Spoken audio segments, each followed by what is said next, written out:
kinalang magpatagdaghang mga matay sa una na to. So mo pina to kinaiya no? Kaya sa murag magpatagdaghang mga matay. Una ta muliok. Historically, sir, murag mo na siya ang kuan nga sad to say no. Mo na ang ingon nga historically mo na ang atong makita nga maghuwat pa ta nga nanay mahitabo usa pa mo tuo. Mo na siya kuan. Dili lang ingon sa mga tao, even sa those people mga decision makers no. In addressing the flood, actually wala man siya ingon nga usa ra ka approach no, usa ra ka main ingon nga naalam tay buhaton, then that's it, solved na ang flood. I mean, we cannot do that. It must be a coordinated effort. Then for me no, personally, wala ingon nga single solution ingon when we address the problem sa baha. Wala siya usa ka it's a combined solution. It's a multi-front approach. Dili lang ingon nga magbuhat lang tag flood control, okay na ang baha. Actually, we cannot control the baha no. We can only mitigate its effect. Di ta makakontrol sa tubig. Kanang baha is kuan na siya, ingon na to nga effect, symptoms na siya, epekto na siya. It depends siguro no sa context kung asa siya dapit, but in general we really cannot blame solely sa ingon nga flood control di na to. Siguro part of it, but we cannot really blame nga flood control ra ang reason. There are a lot of reasons, as I said earlier. Number one, land use. Of course, ang kuan pod, part of it, ang ino na to nga mga supposedly ka ng mga floodplain, ino na to nga nagitawag nga no build zone na unta na diha nga part, but fortunately nagyapon siya namuyo. Hopefully ma-address na karon. Hopefully it's a lesson learned ang nahitabo nga no, daghang casualty. So mayon ta kung ma-implement na siya. Siguro ang flood control partly siguro there are certain parts nga na ay na to nga casualty, siguro naa sila'y false sense of security kay siguro they're thinking okay na siguro nga dili ta mo kuan safe ta kay na flood control. Mao siguro mahuna sa mga tao, but I cannot blame them kay maupot siguro ingon sa mga politiko nga safe ra mo kay naatay inaani nga project, but kana part lang na siya, but I think dili dyan na siya ang number one reason ano ingon nga na daghang casualty tungod sa flood control. Like you mentioned floodplains, di ba? Mananga. Kung yung tanaw ng Mananga, ang floodplains na dapat wa gina siya mga balay. Supposedly it gikan sa it extends no ang kanang ginatawag na to nga floodplain man siya siguro typical is it's in a valley, so na kay bukid sa pikas or na kay high elevation sa pikas.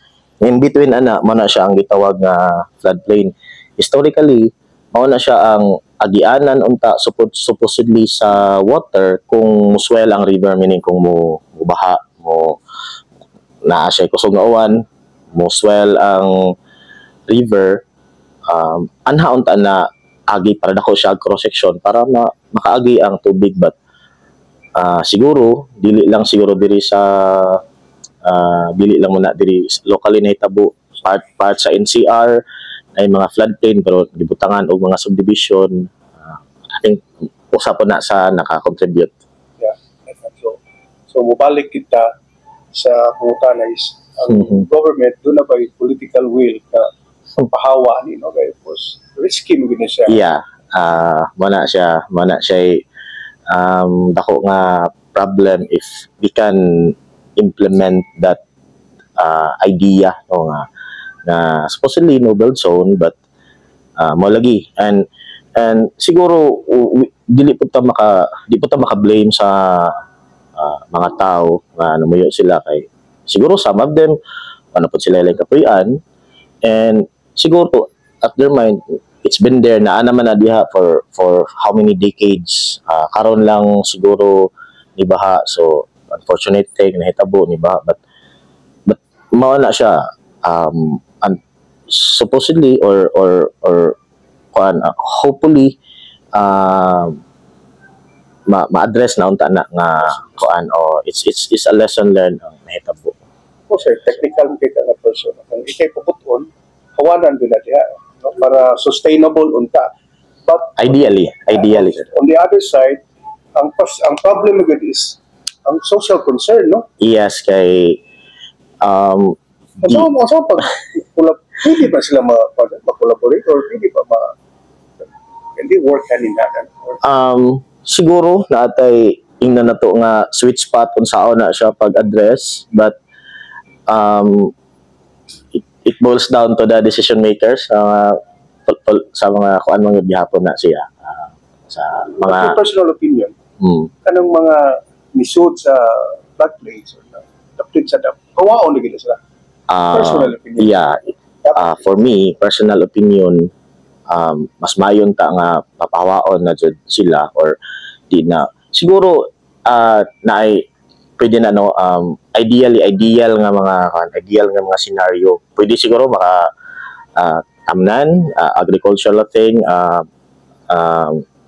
pwede recreation, just like kung mutan-aw ta sa other countries, mo na ang ilang gibuhat, wala jay permanent nga settlement nga especially mga family dwellings no nga puyo diya kay delikado jud siya kung sugubuhan. Personal opinion as a civil engineer, dili man jud siguro we cannot blame solely the mga structures na ingon nato nga flood control, specifically kanang mga gitawag na to nga mga flood walls nga i-construct siya along the river. No, it's there for a purpose na siya ay kuan. Unfortunately, sa nahitabo, nisaka lang dyan siguro ang tubig above it, so wala na siya gamit at that situation. Okay, tungod sa kakusog sa tubig. If you're going to advise the government today, what's naman na sir? Siguro we'll go back to the basics, no. Although nakita na nato ang flood na hitabo downstream, that mayo siguro nga i-address na to ang problem upstream. Siguro pwede ta makabutang og mga water impounding, makita man na to no technically sa iyang catchment, sa iyang watershed, kung kini nga outlet, kini nga river asa man ni dapit gikan ang tubig niya. Siguro we can start from there. We can address the source of the flood. We can address it upstream. Pwede tang makabuhat og mga water impounding nga mga sites, mga strategic sites. And of course na gihapon ang kanang gitawag nila nga flood control or kanang mga flood mitigating measures, but ato na siyang i-construct, ato na siyang i-design hand in hand sa katong mga ina na to nga mga duha mo na siya naman siya mga gitawag na to og hard structure, gray structure kanang mga concrete, o katong mga ina na to nga mga soft structures, mga non-concrete or non-gray structures nga mga mitigating measures.